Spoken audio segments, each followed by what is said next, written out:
Los fenómenos naturales no se pueden predecir, pero una adecuada información puede hacer la diferencia a la hora de enfrentar una catástrofe. El estar preparados es responsabilidad de todos. Aprendamos a prevenir desastres. Sintoniza Cultura de Prevención. De lunes a viernes, desde las 10 de la mañana. Solo por Betel. Lo que necesitas escuchar. Ahora les saluda Ana Ábalos y me encuentro en compañía también en conducción de don Francisco Ugarteche. Muy buenos días, don Francisco. Buenos días, Anita. Sí, esta mañana vamos a tratar un tema muy importante que tiene que ver con los planes de prevención y reducción de riesgo de desastres. Efectivamente, don Francisco, queremos invitar a toda nuestra audiencia que se encuentra allí en sintonía, que puede hacernos llegar sus reportes de sintonía. Estamos en vivo y en directo a través de nuestra transmisión vía Facebook Live. En nuestra página de Facebook usted nos puede ubicar como Betel Radio. Saludamos a toda nuestra audiencia a nivel nacional como internacional. Pero rápidamente, don Francisco, nos vamos a trasladar hasta el Senami. Ahí se encuentra Rosario Julca. Ella nos va a comentar acerca rápidamente del pronóstico del tiempo para el día de hoy.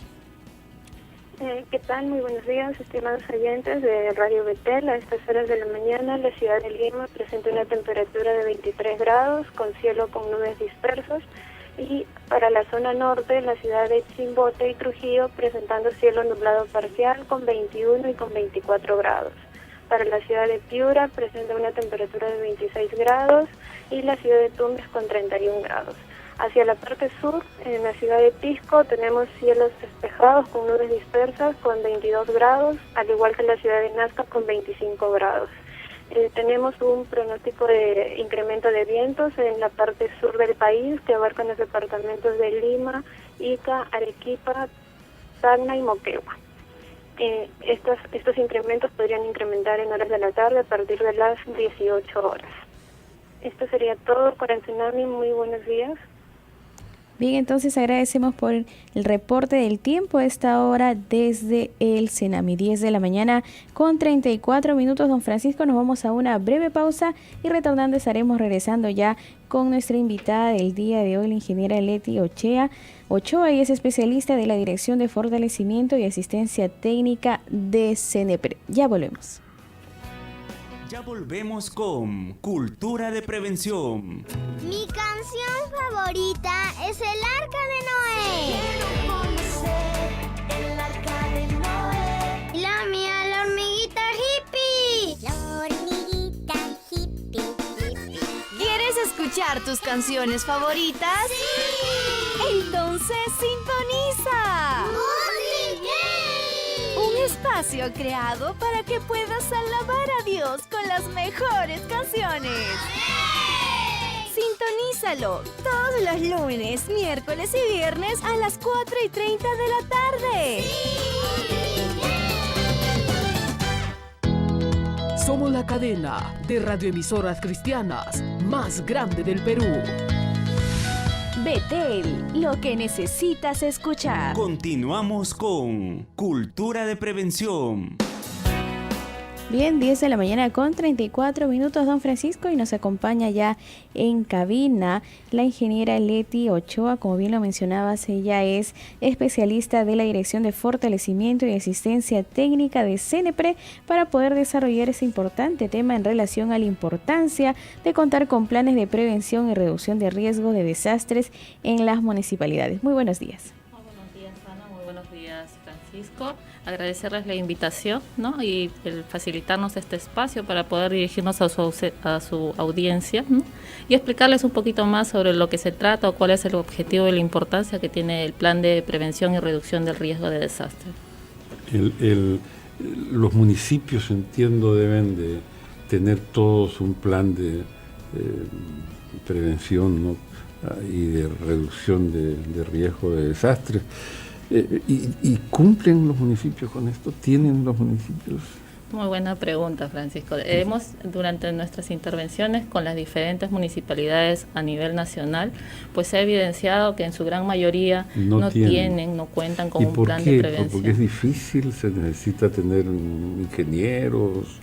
En realidad los especialistas o los profesionales técnicos los cuentan las municipalidades. Es un tema de conformación de un equipo, ¿no? A nivel ya como institución, como municipalidad, y es primordial también la decisión política. Es decir, si la autoridad, el alcalde o el gobernador no le da prioridad al tema de contar con un plan de prevención y reducción, no lo van a tener nunca, por más que el técnico tenga la intención, pues no se va a llegar a desarrollar, ¿no? Esa es la principal, lo que se ha evidenciado en las diferentes municipalidades. Y seguramente porque nosotros nos escuchan en muchos pueblitos en el interior del país, más de 200 emisoras.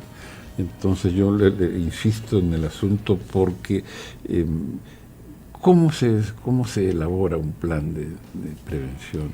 Primero mencionar sería que el plan de prevención y reducción de riesgo de desastres es un plan que te va a permitir reducir las vulnerabilidades. Y ahora, las vulnerabilidades que tenga los diferentes espacios de intervención es totalmente diferente. Entonces, para poder desarrollar ese plan se necesita la conformación de un equipo técnico, principalmente, ¿no? El poder identificar o tener un diagnóstico de cuáles son los principales peligros, la recurrencia de los mismos, la incidencia que han tenido, ¿no? Y cuáles son esos antecedentes. Ante esa problemática, uno recién puede tener identificado, claro, sus zonas críticas, ¿no? Cuando tú tienes un buen diagnóstico con la información requerida, suficiente, puedes plantear medidas de solución, de prevención o reducción.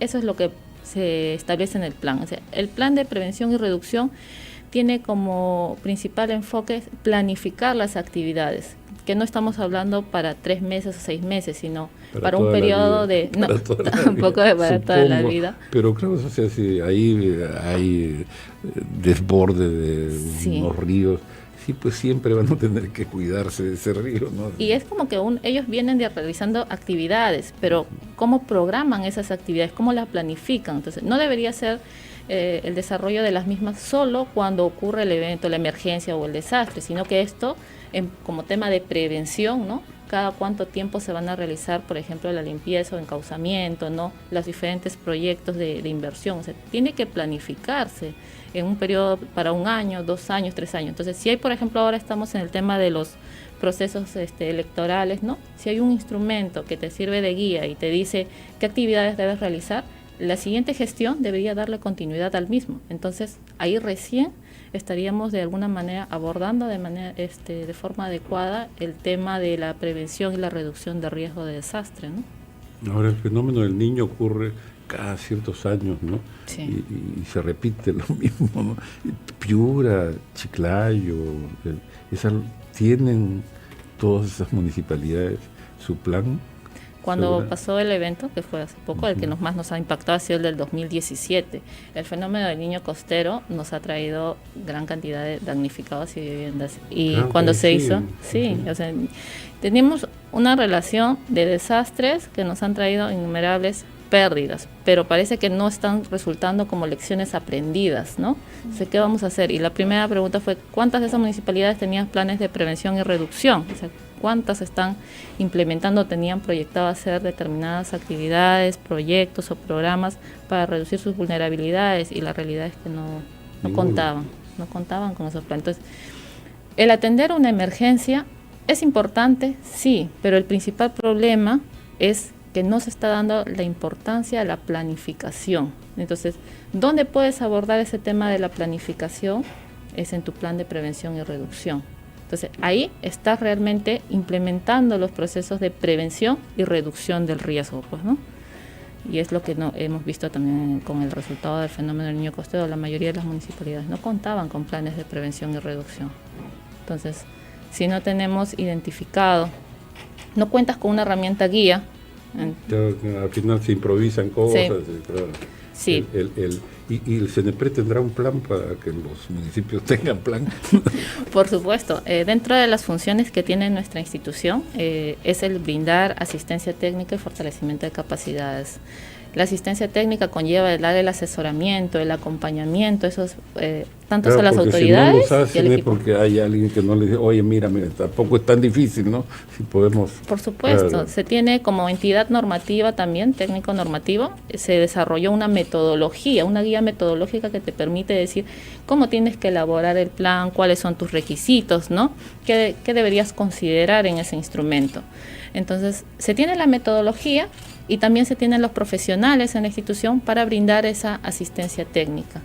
Se está haciendo intervención en los diferentes ámbitos a nivel nacional, ya sea distrital, provincial o regional, pero como se vuelve a reiterar, es un tema de decisión o de concientizar a las autoridades y que vean la importancia de este instrumento, que está dentro del marco legal, porque está dentro de sus responsabilidades. Es el artículo 39 del reglamento de la ley, que rige todo el tema de gestión de riesgo de desastre, la 29664, precisa que tienes una serie de planes específicos que como mínimo debería tener toda municipalidad.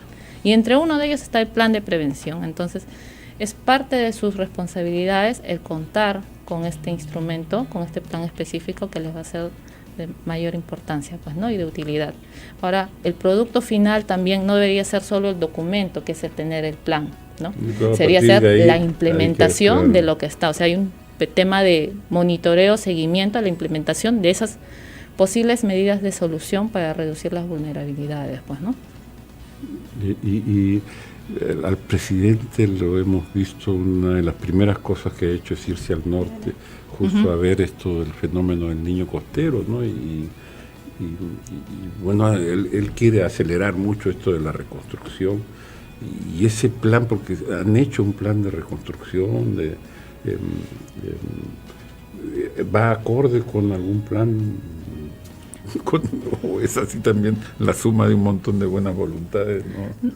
Las voluntades de los diferentes sectores se da con diferentes instrumentos. Lo ideal es que todos los planes estén articulados entre sí, ¿no? Alineados sobre un mismo objetivo, mismos objetivos estratégicos, ¿no? Mismas acciones que puedan compartir diferentes provincias o distritos. Entonces, el plan de reconstrucción en sí es ya de intervención nacional, considerando la magnitud o el impacto que ha tenido, pues, el fenómeno del niño costero, que debería, alineado con sus planes de prevención, de alguna manera se debería de considerar el incluirlos o estar alineados a esos instrumentos, ¿no? Igual que sus planes de desarrollo urbano, sus planes de ordenamiento territorial. Pero en la temática de gestión de riesgo de desastre, y si realmente queremos hacer énfasis al tema de prevención y reducción, el plan de prevención y reducción de riesgo de desastres, pues es uno de los instrumentos que nos va a facilitar. Claro, acceder. primero va a salvar vidas, ¿no?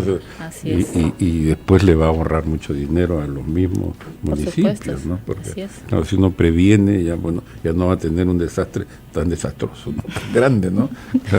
Claro. ¿Y cuáles son esos requisitos que deben tener en cuenta las municipalidades para poder comenzar en el tema de la asistencia técnica?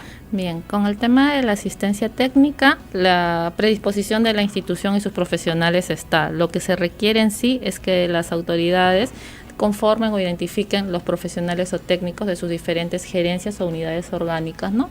Y establezcan un equipo técnico. Entonces son a ellos, ¿no? Y ya por solicitud ya nosotros establecemos el contacto, ¿no? Y se le da el acompañamiento para poder realizar sus instrumentos. Consideramos que un documento de vital importancia no se va a hacer, pues, en una semana o un mes, ¿no? Es un documento que se trabaja de forma progresiva, y hay un tema también de conocer e identificar todas tus zonas más críticas, ¿no? Por lo tanto, hay un trabajo de campo, hay un trabajo de gabinete, de procesar información, ¿no? Es por eso la importancia del equipo técnico. Y la segunda es que la autoridad, pues, ya concientizada de la importancia de este instrumento, ¿no? Dar la validación al mismo para implementarlo. Entonces, ahí también entra el tema del proceso de validación, que es vital.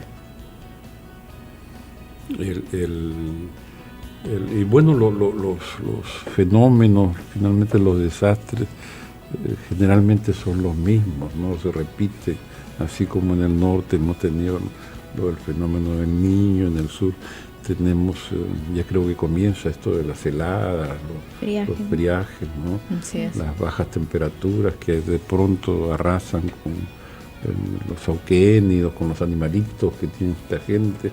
Habrá soluciones, me imagino, estándar, modelos de solución para determinado tipo de desastres, ¿no? Por supuesto, o sea, lo que menciona es totalmente cierto. Los fenómenos siempre van a ocurrir, son cíclicos, ¿no? Es parte de la naturaleza, contra eso no se puede incidir. Pero sí debemos conocer cuál es su comportamiento, cada cuánto periodo se da, ¿no? Ahora, si se aborda para un determinado distrito, va a tener 1 o 2 peligros que son más incidentes, ¿no? Entonces, ante eso, en la etapa de formulación del plan, se identifican ahí esas actividades o proyectos que van a permitir reducir. Va a ser totalmente diferente, ¿por qué? Porque dependiendo del tipo del peligro que incida en la zona, van a ir las medidas de solución. Ahora, ¿a cuáles están orientadas? Tenemos un instrumento general, ¿no?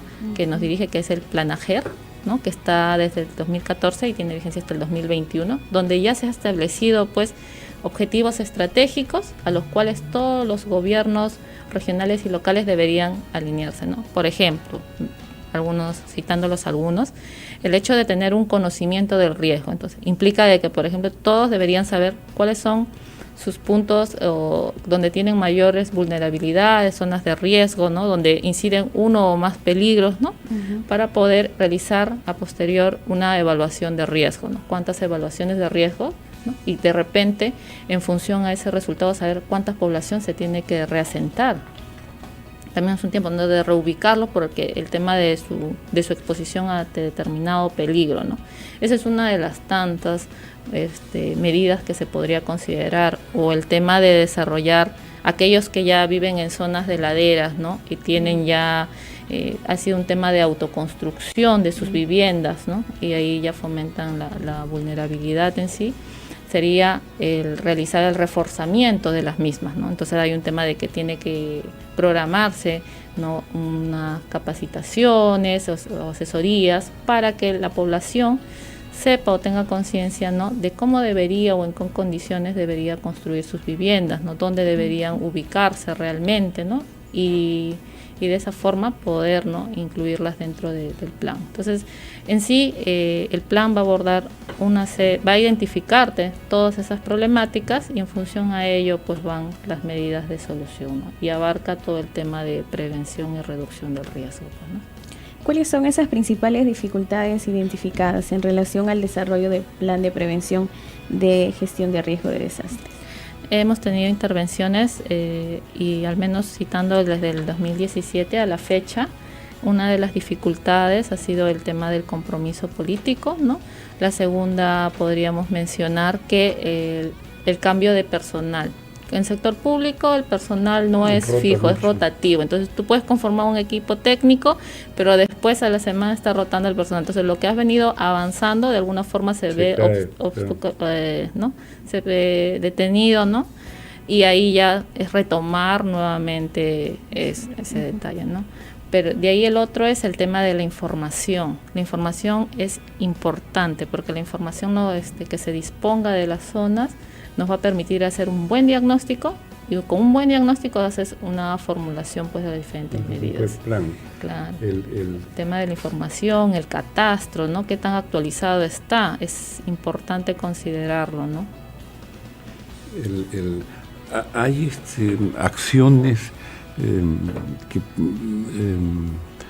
por ejemplo, existen, no sé qué tanto tenga que ver, supongo que sí, como unos depósitos que en Miraflores, por ejemplo, hay unos depósitos subterráneos con algunos alimentos, agua, no sé qué más, guardan ahí, en caso de, no sé, me imagino yo, un gran sismo, no sé. Digamos que este es una solución,